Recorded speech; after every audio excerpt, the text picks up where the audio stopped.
ju e konsideroni të përfunduar mandatin e kryetarit Partisë Demokratike zotit Berisha, ku bazoheni në pjesën në aktin statutor? Atëherë, pa diskutim që mandati zotit Berisha ka mbaruar në shtator të 2025-ës, në momentin që janë certifikuar zgjedhjet dhe pa diskutim Partia Demokratike ka legjitimuar zgjedhjet dhe ka pranuar mandatet e deputetëve dhe janë bërë pjesë e parlamentit. Statuti e thotë qartë që në momentin që zgjedhjet legjitimohen dhe certifikohen, kryetari i cili ka humbur zgjedhjet nuk duhet të rigarojë dhe pa diskutim që nuk është më kryetar.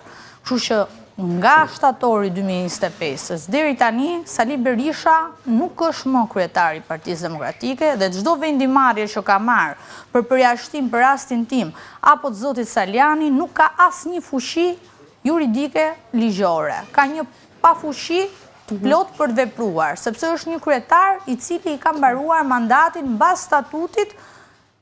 Drejtohem gjithmonë. Gjithsesi, ky është edhe një interpretim personal apo ka diçka që mund të flasim ndoshta për një qëndrim më të konsoliduar brenda strukturave të Partisë Demokratike? Zonjë, rast parë nuk është një qëndrim personal. Unë kam shumë pjesë e rithemelimit dhe kam besuar tek zoti Berisha dhe kam ndjekur tek gjithë foltorët në gjithë Shqipërinë.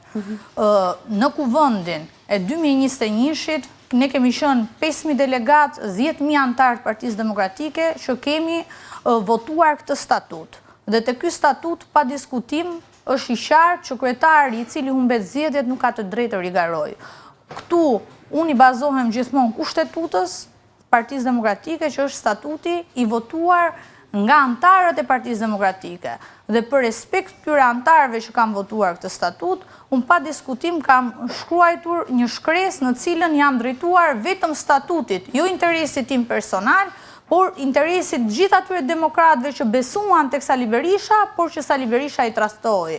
Sepse gjatë foltores dhe rithemelimit, ai ne pa diskutim, edhe pse ishte non grata ne i besuam, na premtoi që do rrëzonte Ramën për 6 muaj. Rama nuk u rrëzua, është akoma kryeministër. Premtoi bashkimin me demokratët, bashkimin e bëri me individ tjerë dhe demokratët i la jashtë. Premtoi që deputetët do t'i zgjidhte pa diskutim antarësia, ju e pat tepër mirë se çfarë ndodhi në primare. Pa diskutim Sali Berisha ne na trastoi pasi ka hallin personal të djalit tij dhe pa diskutim që na trastoi për Shkëlqen Berisha. Alisa, pse mendoni